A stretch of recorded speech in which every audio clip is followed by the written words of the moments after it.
March 17, 2022, San Francisco. Okta's security team receives an alert. Someone just accessed their internal systems. They check the login credentials. Everything looks legitimate. Username correct, password correct, two-factor authentication passed. But something's wrong.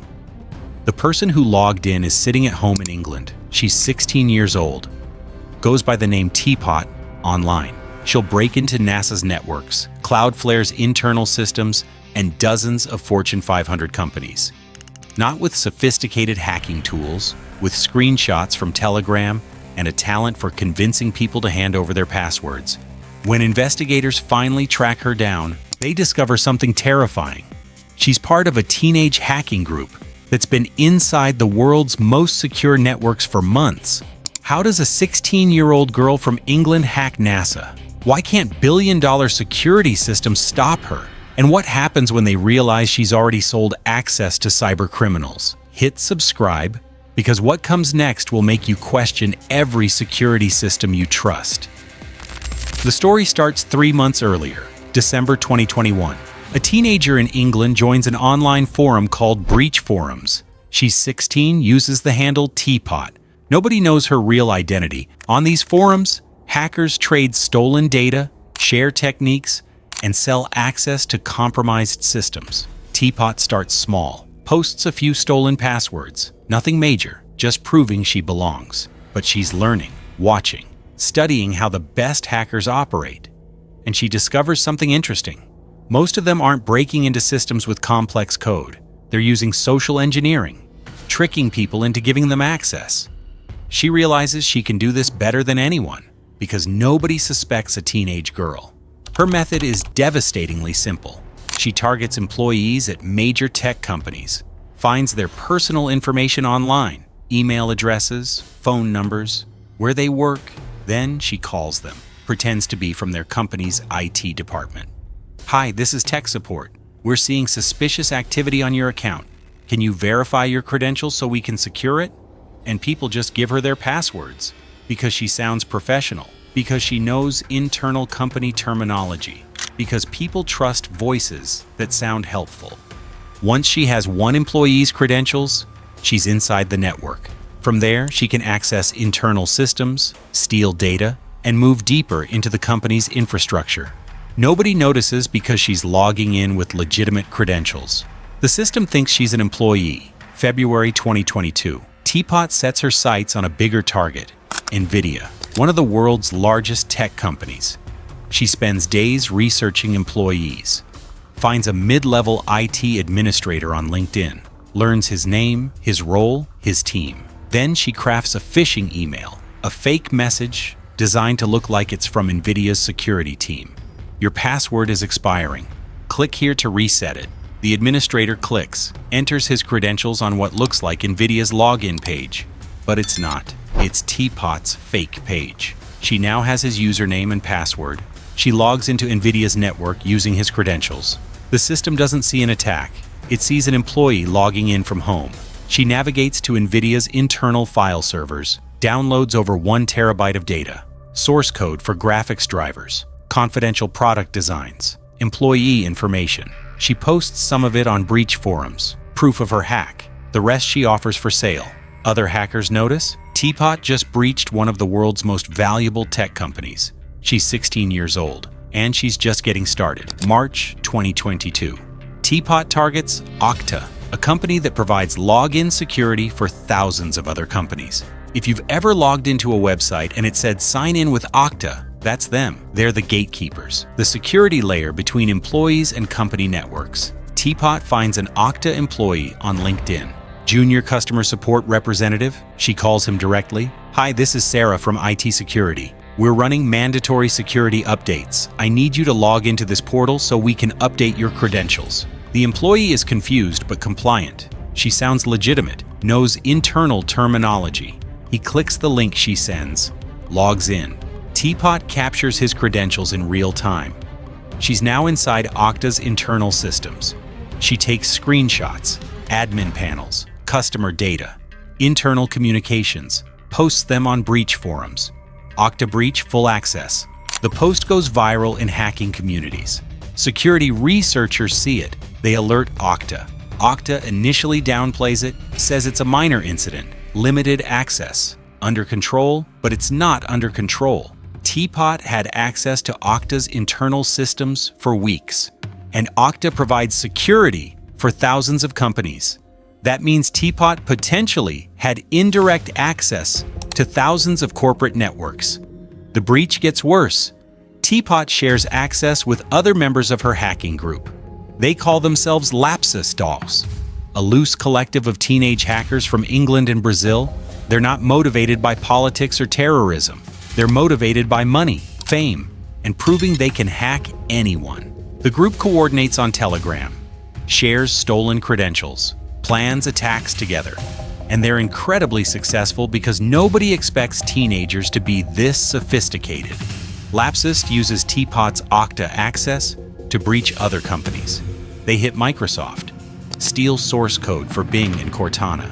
They breach Samsung, download confidential product designs. They hit Ubisoft, the video game company, access internal development builds of unreleased games. Each time they post proof on Telegram and breach forums, screenshots of internal systems, stolen files. They're not hiding, they're bragging. Because in the hacking underground, reputation is everything. March 22nd, 2022. Teapot sets her sights on the biggest target yet, NASA, the National Aeronautics and Space Administration, one of the most secure government agencies in the world. She researches NASA contractors, private companies that work with NASA on projects. These contractors often have access to NASA's networks. She identifies an employee at a NASA contractor, sends a phishing email. Security alert. Your NASA credentials have been flagged. Verify your identity here. The employee clicks, enters credentials. Teapot is in. She uses the contractor's access to move laterally into NASA's network. She's inside a government space agency's systems from England using a laptop at 16 years old. She doesn't steal rocket designs or classified research. That would trigger immediate alerts. Instead, she takes screenshots, proof she was inside, posts them online. NASA networks accessed, full breach. The posts spread through hacking forums. Security researchers verify the screenshots are legitimate. NASA scrambles, launches an investigation, locks down contractor access, but the damage is done. Teapot proved that even NASA's security can be breached through social engineering. March 25th, 2022. Teapot targets Cloudflare, one of the internet's most important companies. Cloudflare protects websites from attacks, provides internet infrastructure, and handles massive amounts of web traffic. If Cloudflare goes down, huge portions of the internet go down. Teapot uses the same method, finds a Cloudflare employee, sends a phishing message through Telegram. Your Cloudflare account has been compromised. Click here to secure it. But this time, something different happens. The employee is suspicious. Instead of clicking, they report it to Cloudflare's security team. Cloudflare immediately investigates. They trace the phishing attempt back to Telegram accounts, find connections to other Lapsus to breaches, realize they're dealing with the same group that hit Okta, Microsoft, and NASA. Cloudflare goes public, posts a detailed blog explaining the attack attempt and how they stopped it. They describe Lapsus's tactics, the phishing messages, the social engineering, the Telegram coordination, and they reveal something crucial. Lapsus Dollar isn't a sophisticated state-sponsored group. They're teenagers using basic social engineering. The post sends shockwaves through the cybersecurity world. If teenagers can breach Okta, Microsoft, and NASA using phishing emails, what does that say about billion-dollar security systems? Law enforcement in England and Brazil starts investigating. They track Lapsus members through their online activity, Telegram accounts, forum posts, Bitcoin transactions when they sell stolen data. On March 24, 2022, London police raid a house in Oxford. They arrest a 16-year-old girl. Her name is not released because she's a minor, but investigators confirm she's Teapot, the one who breached Okta, NASA, dozens of Fortune 500 companies.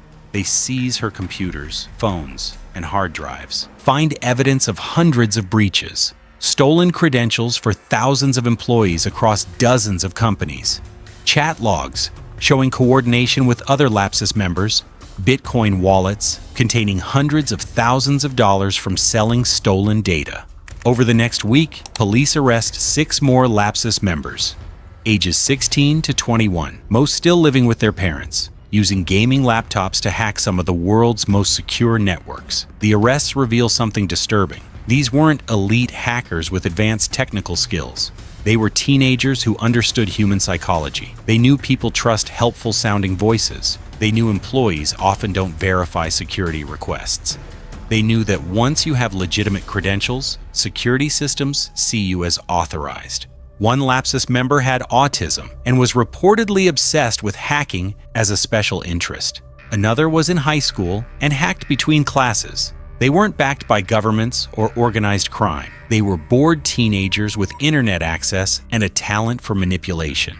And they breached some of the most secure networks on Earth. The investigation uncovers the scale of damage. Lapsus breached over 50 major companies in 6 months, stole terabytes of data, sold access to cybercriminals, made hundreds of thousands of dollars, and they were never after classified government secrets or terrorism. They wanted money, clout, and bragging rights in hacking forums. But the access they sold had serious consequences. Criminal groups bought credentials to launch ransomware attacks. Foreign intelligence agencies potentially accessed stolen data. Company secrets leaked to competitors. The teenagers didn't cause the damage directly, but they opened the doors for others who did. The trial starts in late 2022. Because most Lapsus members are minors, proceedings are partially sealed. Prosecutors present evidence of breaches. Defense lawyers argue the teenagers didn't understand the full consequences of their actions, that they saw it as a game, that they were technically gifted kids who made terrible choices. The judge doesn't see it that way. These weren't random acts. These were calculated, repeated attacks against critical infrastructure and major corporations. The breaches caused millions in damages, compromised thousands of employees, endangered company security.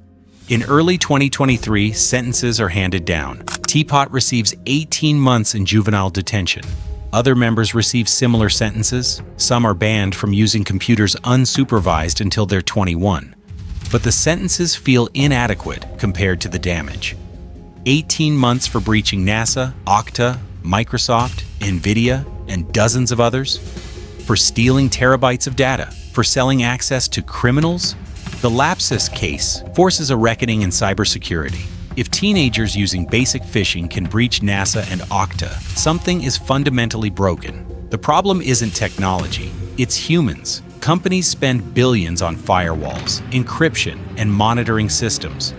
But all of it is useless if an employee clicks a phishing link and enters their password. The weakest link in any security system is the person using it. And Lapsus exploited that weakness perfectly. After the arrests, companies implement changes, mandatory security training for all employees, stricter verification processes for password resets, multi-factor authentication that can't be bypassed with phishing, better monitoring for suspicious login patterns. But the fundamental vulnerability remains. As long as humans are part of the system, social engineering will work. Today, most Lapsus members have finished their sentences. They're banned from hacking forums and monitored by authorities. But the group's legacy lives on. Copycat hackers study their techniques, use their playbook to target new companies. The methods Lapsus pioneered, aggressive phishing, Telegram coordination, bragging on forums, are now standard tactics in the hacking underground. Teapot, the 16-year-old who breached NASA, is now 18. Her real name is still sealed because she was a minor during the crimes. She's reportedly banned from using computers without supervision until 2026. But her story became legendary in hacking communities. Proof that you don't need to be a technical genius to breach the world's most secure networks. You just need to understand people, know what they trust, know what makes them click. The companies Lapsus breached have all implemented security improvements, but new breaches keep happening because the core problem hasn't changed. Humans still trust helpful voices, still click suspicious links, still enter passwords on fake login pages. Technology can't fix human nature. And as long as that's true, there will always be another Teapot. Another teenager with a laptop who realizes the easiest way to hack a billion-dollar company isn't through their firewalls, it's through their employees. One call, one email, one moment of trust. That's all it takes. Lapsus proved it, and others are watching, learning, waiting for their chance to become the next hacking legend. Subscribe to stay ahead of threats like this.